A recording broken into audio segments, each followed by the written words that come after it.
ऋतुमा खोल्ली मजा आउँछ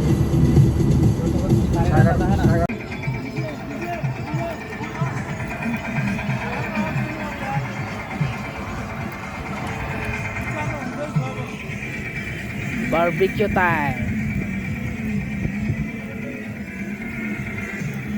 Ay wah, lights good.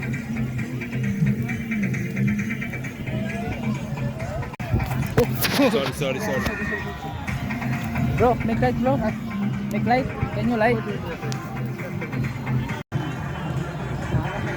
You make video? You take picture. Vlog.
You take selfie, one selfie, huh?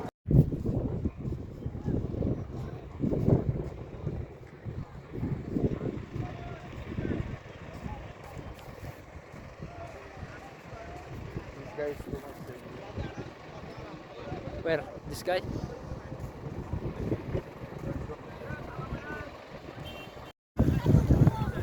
Huh? Not finished.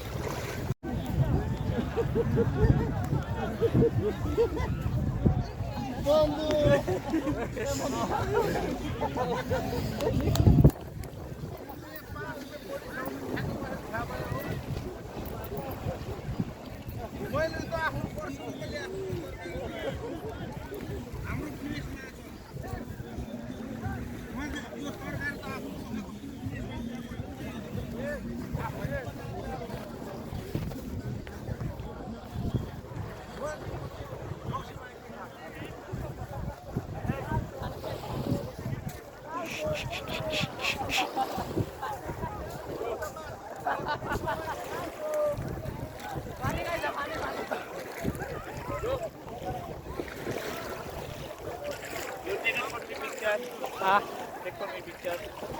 Right. Where?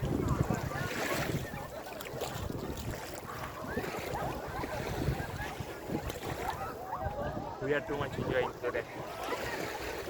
this is Sea Line and this is my friend Robendra from Bangladesh and also me from Bangladesh, from Philippines. Look at this. Television to Bangladesh.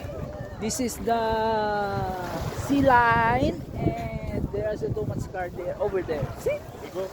Oh my goodness.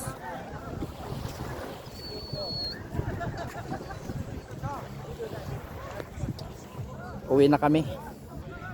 Masyado na kaming giniginaw.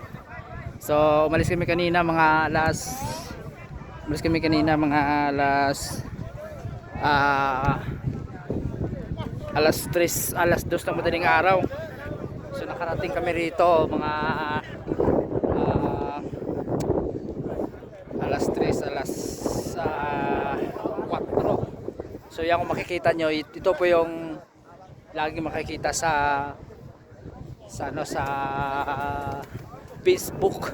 Ito po yung tatawag nila na sea line. So yan guys, kung makikita nyo, so yan po yung sea line. So kagabi pumunta kami dito mga alas 4 ng madaling araw. Inikot namin yan, so pati doon. Yan. So sa hindi pa nakapunta ng sea line, so pumunta na kayo dito kasi maganda pag ganitong oras. Pero kami pa uwi na kasi medyo mainit na. So I'm so exciting kasi nga first time ko na nakarating dito. So I will enjoy too much. So this is the sea line once again. See, this is the car. So napakaganda dito guys sa sea line. So ito yung isa sa pinapangarap ko natin na puntahan ko. So ngayon na napuntahan ko na, no? So ito yung tawag nila na sea line sa papuntang Las Lapan ito. So medyo malayo pero worth it naman ang aming pag-alis kasi sobrang napakaganda ng view. Tsaka ito yung pinakakarirahan lagi kung makikita nyo, yung disyerto na yan sa taas. Yan yung pinakakarirahan lagi ng mga mahilig magkarira, katari ng mga lokal. So pauwi na kami. Ito yung sasakyan namin. So yung makikita nyo, punong-puno. Ito yung mga ano namin, no? Ginawa namin na ihawan.